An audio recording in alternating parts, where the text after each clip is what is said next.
Maana kesi nyingi ndio hivyo. Wanataka vitu vikubwa kwa dada ambaye uwezo wake ni mdogo. Haiwezi kuwork. Sisi tunaelewana jamani. Kwa hivyo wakija kwenye mtandao wanaanza nyinyi matapeli. Kwanza wadada wenyewe amwatrain jamani. Dada hata tumtrain hapa hawezi kuwa professional. Atabaki tu kwenye level yake ya traditional, atajiongeza kidogo na atakuwa katika mindset ya kuanza sasa kujijenga. Ili aweze kuja kuwa na hiyo capacity anahitaji muda. Yaani muda, miaka. Nani dada pale yule professional, muulize amefanya kazi kwenye hii tasnia muda gani? Wewe hapo umekuwa professional, una miaka mingapi kwenye hii field? Wadada Center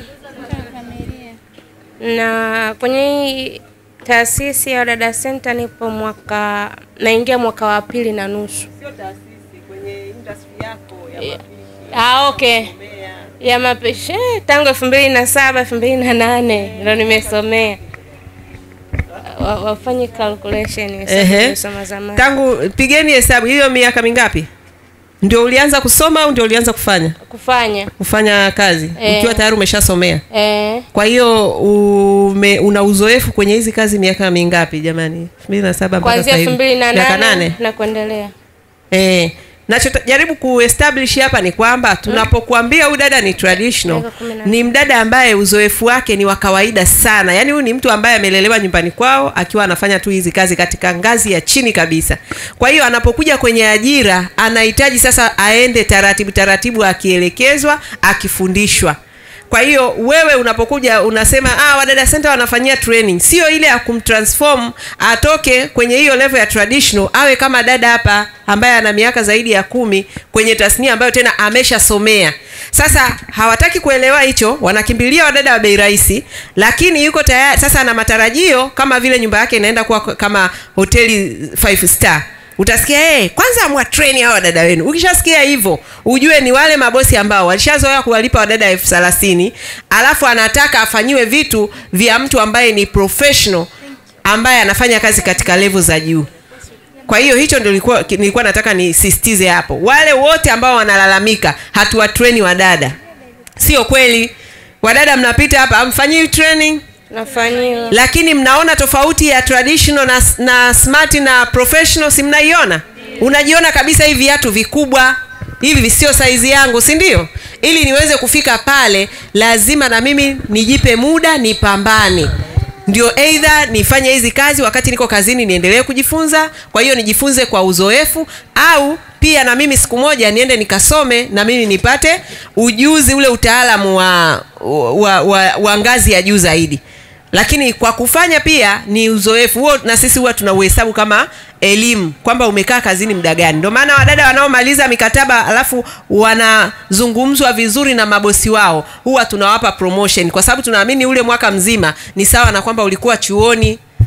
Ndio maana wale tunaoambiwa hawajiongezi, wakielekezwa wananuna, wana visirani, hao hatuwezi. Kwanza hata tunawashusha au la wanabaki level ile ile, lakini na kuwasema sana juu kwamba wewe huwezi kwenda kokote. Kwanza unatuharibia brand. Maana bosi wako sifa zako anazotoa ni mbovu, ni mdada mjeuri, una kiburi, uelekezeki, hufanyi majukumu kama bosi anavyotaka. Lakini wadada wetu wengi wameanza kutuelewa, wanajitahidi, wale wenye ngazi za chini wanaenda taratibu wakijiongeza. Kwa hiyo hao mabosi wenye kulalamika amwatrain wadada wenu, ndio hayo mambo wameshazoea kulipa viela vidogo, alafu anataka yani ndio hivyo, anataka atoe hela bodaboda aletewe Range Rover mpya ya mwaka huu 2025. Hicho kitu kinawezekanaje? Haiwezekani. Umelipa gharama ya boda, utapata boda. Ukitaka hiyo ya Range, lipa ya Range, bei zinatofautiana. Unataka ya ndege, jamani, Range na ndege bei tofauti pia. Kwa hiyo haya mambo yako hivyo. Tatizo ni kwamba watu hawakuzoea. Kwa hiyo sisi tunaleta innovation mpya, na namshukuru Mungu kwamba ametupa hicho kibali cha kuleta innovation kwenye sekta ya kazi za nyumbani. Ni eneo ambalo watu walizoea kuburuzana tu. Anaokota dada popote huko, anaenda atambararua, atampiga, atamfanyaje. Kumbe dada watu maskini wa Mungu uwezo wake mdogo. Kumwelekeza hana subira kumwelekeza vizuri, ndio kumwelekeza kwa kumpiga. Haya, dada akianza kumwelekeza mwanao kwa vipigo, utakubali? Kwa nini umwelekeze dada wewe kwa vipigo? Unamwelekeza tu, unamsaidia. Haya, unamwelekeza kwa matusi makubwa makubwa, unamwelekeza kwa vipigo juu. Huyo dada atamgeukia mtoto wako, naye amwelekeze kwa matusi, amwelekeze kwa vipigo. Uko tayari? Mabosi wako tayari? Kwa huo ujinga waache kabisa. Bosi mwenye upumbavu aache, kwa sababu anachofanya ni kumtengenezea mtoto wake mazingira magumu. Kila siku unapomwacha dada ana maumivu makali kutokana na jinsi unavyoishi naye. Si ndio? Na anasema kwa ujasiri kwa sababu hawa ndio kila siku anasema mimi nishaondoka kule Wadada Center, bado wana masharti mengi sana. Sisi tunawatengenezea mazingira mazuri rafiki kwa watoto wenu wasiendelee kupata shida, kwa sababu kuna watoto wengi wameteseka kutokana na kwamba dada anatafuta pa kumalizia na yeye hasira yake. Huo ndio ukweli. Ndio maana tumeona hata baadhi ya matukio, si ndio jamani? Kuna wadada hawawezi, kuna wale ambao wamevumilia, lakini sio wote wataweza kuvumilia. Na yeye atatafuta namna amfinye mtoto au ampige amzabue na yeye kama mama yake anavyomzabua, si ndio? Sio kitu kizuri, lakini sisi ndio maana tukaja tunawaambia waziwazi, jamani, nyinyi mnavyoishi vibaya na wadada, sio kwamba mnajikomoa nyie, mnawakomoa watoto wenu ambao mnajidai mnawapenda sana. Kama unawapenda sana watoto wako, hakikisha uko na dada ambaye haugombani naye. Kama unaona dada afanye majukumu yako vizuri, mara 800 ukamtoa nyumbani kwako. Lakini sio kujishika kwamba mimi namfundisha kwa matusi, kwa vipigo, alafu unasema namfundisha tu. Ujue anayeumia ni mtoto wako. Sasa kwa yule ambaye hataelewa tena shauri yake. Lakini najua wengi mnakimbilia mitaani mkijua kuna unafuu, lakini huko mtaani huko ndiko watoto wanakoumia zaidi. Kwa sababu haya maelekezo hayapo, wadada hawana pa kukimbilia. Humo ndani na wao watatafuta wapi pa kumaliza hasira zao. Kwa hiyo tuko hapa kwa ajili ya kuweza kuleta hiyo awareness ya mabosi kubadilika, ili wadada wenu wakae vizuri na watoto wenu. Yule ambaye unashindwa kumvumilia, mtoe. Sio lazima upigane na mtoto wa mtu, umtukane, umpige. Hapana, ni hatari kwa afya ya watoto wako, ni hatari kabisa kwa familia yako. Haya. Asante. Nimalizie hii mada leo kwa kusema tulivyoweka haya madaraja ni kwa sababu sisi tunawaasesi hawa dada na kuamua kwamba huyu ni traditional au ni smart au ni professional kutokana na tulivyokaa naye kituoni, performance yake, uwezo wake. Kwa hiyo tunavyowaambia, manake na nini inabidi msikilize. Sasa waajiri wengi hawasikilizi hicho kitu. Wanapotupa majukumu yao tunawaambia kabisa haya majukumu na nataka anayeweza kufanya ni smart au professional peke yake. Lakini wao bado wanataka hayo majukumu yafanywe na traditional au smart. Kwa hivyo sisi tumefanya utafiti wa muda mrefu, tumefanya hii huduma muda mrefu. Kwa hiyo tunajua tunachokifanya. Tuliweka madaraja makusudi ili kutoa hiyo solution ya hizo kazi za ndani. Tunasema kabisa mwajiri ambaye hayuko nyumbani na ana watoto wadogo anahitaji dada ambaye anajielewa, dada ambaye ataleta usalama, atalinda nyumba, lakini malezi na makuzi ya mtoto yatakuwa mazuri kwa sababu mtoto ni mdogo. Bosi ambaye anataka nyumba yake iwe safi, ingae, achukue housekeeper. Manake unakuja baadaye unalalamika kumbe ni vitu ambavyo ulishaambiwa lakini hawasikii. Kwa hiyo sisi tunavyowaambia traditional smart professional, hatuambii kama ni menu ya chakula, no, tunawaambia kutokana na uwezo wa hawa wadada. Yaani maana yake uwezo ndio umefikia pale mwisho. Yaani kama vile unavyosikia gari unaambia hii ni 1 liter, 2 liter, maana yake ndio pale mwisho. Haiwezi tena kugeuka unless otherwise uirudishe ikafanywe sijui mabo upgrade sijui ambayo very rare. Kuna zingine hata ku upgrade uwezi. Sisi tunaelewana. Kwa hiyo naomba watuelewe hichi kitu.